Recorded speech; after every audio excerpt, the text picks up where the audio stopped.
The Steam Next Fest is an indie-led demo festival where you can try out a ton of upcoming games and get more info on release dates or early access availability. And if you're anything like me, probably downloaded too many demos and didn't have enough time to play them all. The recent Next Fest actually just ended a couple days ago. Luckily though, some of these demos are actually still available, so today I'm going to be discussing my favorite demos, some hidden gems, and in the description I'll link them all and let you know if the demos are still available or not.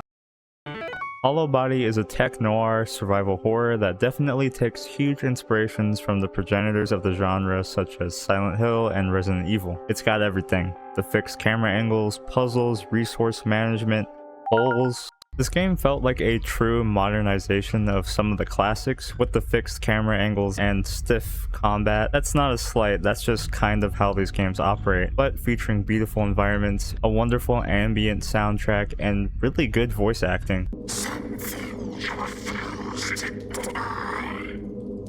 Why are you talking like that? The graphics look amazing but don't give that uncanny, super realistic Unreal Engine 5 feel. It's more of a graphical clarity you don't get when playing games from the early 2000s where everything kind of looks like mud. I mean, I like that mud, but I don't like that mud all the time. Hollow Body takes place in the dystopian near future where some aspects of your character's gear are futuristic, but you're trapped in an exclusion zone where its citizens seemingly succumb to some sort of decay and or abject poverty due to being neglected by society. I loved the overall vibe of this game. These survival horror games give me a huge sense of dread, and exploring this world felt really good. I think fans of the genre can expect this game to give them more of that survival horror juice than the upcoming Silent Hill 2 remake, but you know, neither of those games are out yet, so who really knows.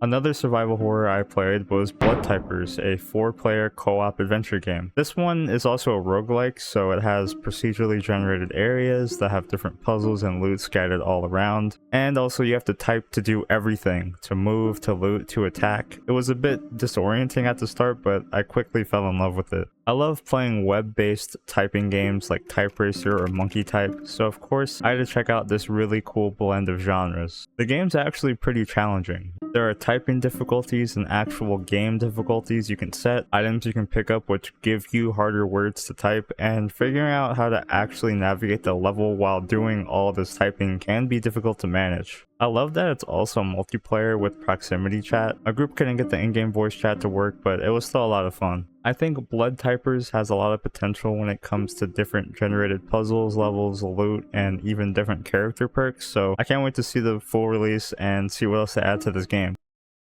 Have you ever wanted to play a game that made you feel like a mid-2000s Windows Movie Maker frag montage? Well, you should check out 500 Caliber Contracts, a momentum-based 3D platformer where you play as a hitman. You jump around levels with your huge-ass sniper rifle, which lets you propel yourself into a lot of cool-ass movement tricks like 360s or pogo jumping off your own bullets. You have one bullet to use for momentum for each string of moves you want to use, and then you gotta land to reload that bullet. This game felt like I was jumping around a GeoCities page, and I think that's the exact aesthetic they were going for.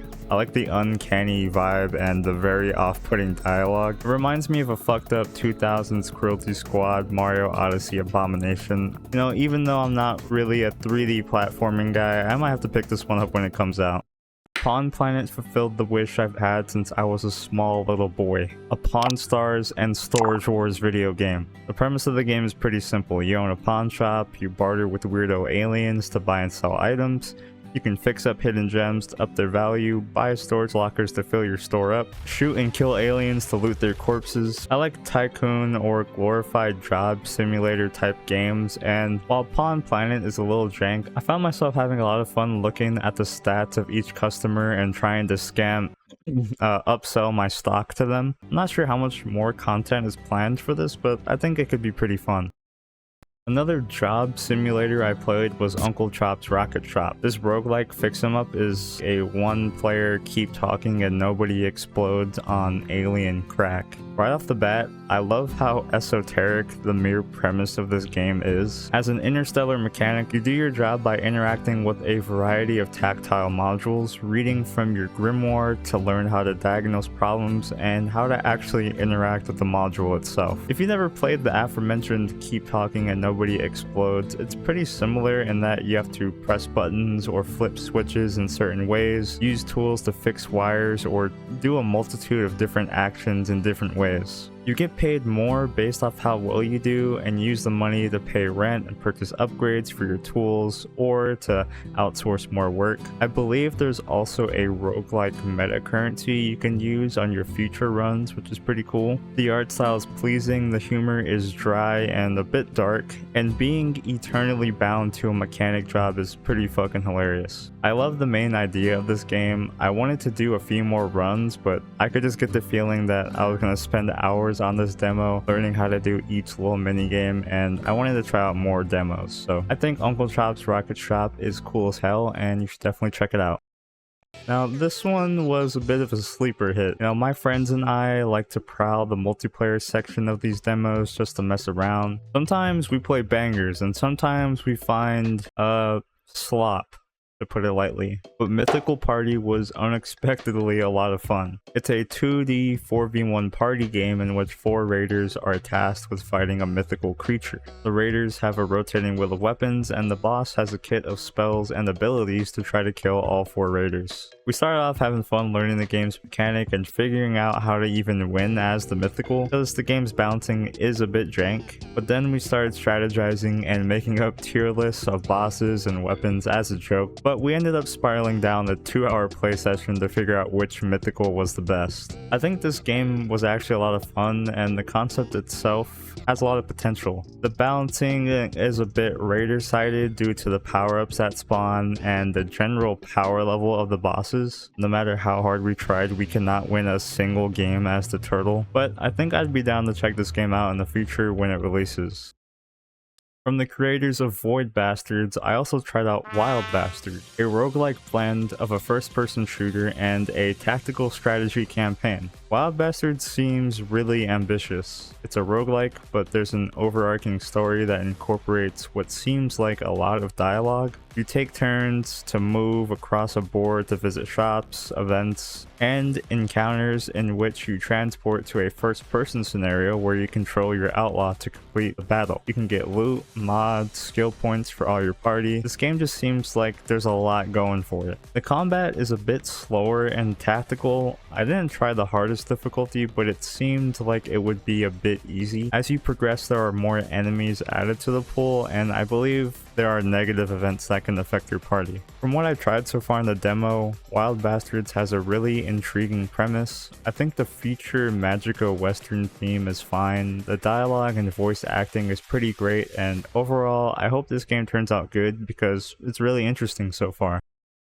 Now for some quick mentions for some games that I thought were pretty neat, but I didn't necessarily feel the need to extrapolate on. Parking Garage Rally Circuit was a lot of fun. The demo, for some reason, you can only play one level in multiplayer, but the mechanics and the general aesthetic of the game is really nice. Me and my friends ended up playing this demo for over an hour, just the same level over and over, just to try to get a high score. The game has this like old Sega racing game style that is really neat, and the cars feel really nice to control. You have like the Mario Kart drift physics and boost. There are props on the map and different things to interact with, so it seems like this is a really well put together rally racing type of game. I don't know, I'm not much of a racing game guy. Big Boy Boxing is a boss rush Punch-Out styled game. I really loved the hand-drawn aesthetic of it. I'm actually fucking horrible at this game, but I thought it was really creative. The animations were really slick. I mean, it was literally just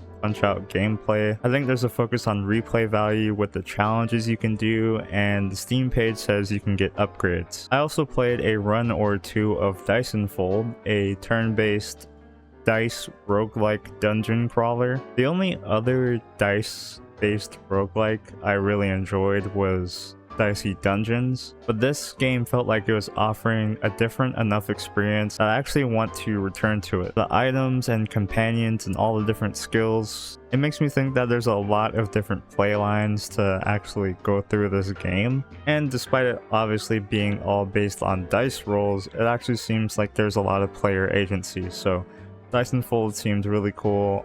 I'm probably going to try the demo out a few more times and maybe even buy it. And finally, there's What the Car. I thought this game was really cute. It's a time trial based platformer where you play as a car in all different wacky scenarios. The demo was actually pretty big.